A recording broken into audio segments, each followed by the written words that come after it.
ঘটনাটা কি হইছে? আমরা তো বাড়িতে আসলাম না, কাজে গেছিলাম গিয়া, তারপর আইয়া দেখি তোমার ওই ছেলে আইয়া কর আর কি আমার মা বাড়িতে নাই, আপনারা এরকম করিও না। তে আমরা এখান থেকে আইতে আইতে তারা মানে লাত্তি মারিয়া গাটা উটা ভাঙ্গিয়া দরজা ভাঙ্গিয়া ভাঙ্গা শুরু করছে। কইছি আমরা একটু সময়ের টাইম দেন, আমরা তো নোটিশও ফাটাইছি না, আর আমরা কইছি না এখান থেকে উঠিয়া যাইতাম, কইয়া কোনো টাইম টেবল দিছেন না, কিচ্ছু না।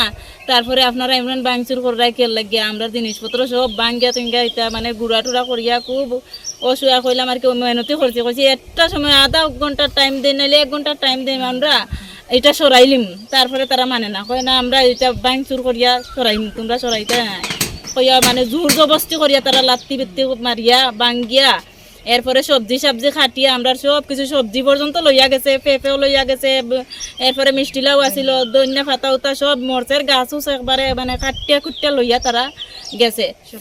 এরপরে সবজি উবজি আনতে এটা লাত্তি চাত্তি মারে পুলিশে কয় ওরকম আমরা এটা ভাঙ্গিয়া নিমু, তোমরা সড়ক হইয়া মানে খুব মারধর করে। তাই ওই দিদিটার ছেলেটারেও মারছে, দিদিটারেও খুব মারধর করছে, আমারও ডিল মারিয়া সরাইছে। আমি বলছি দেখো আপনারা সরইন, একজন মানুষের জিনিস নষ্ট করা, একজন মানুষ উত্তেজিত হইবই।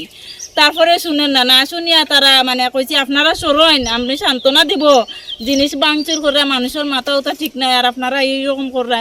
আপনারা এখানে কয় ফ্যামিলি থাকতা? আমরা হইলাম কি 4 ফ্যামিলি। কতজন মানুষ আসলো টোটাল? আমরা 11 জন মানুষ আসলাম। এটা কোন জায়গা? এটা হইলো গুণনগর। গড়তে ভাঙছে ওখানে আপনারা কইতা কইন?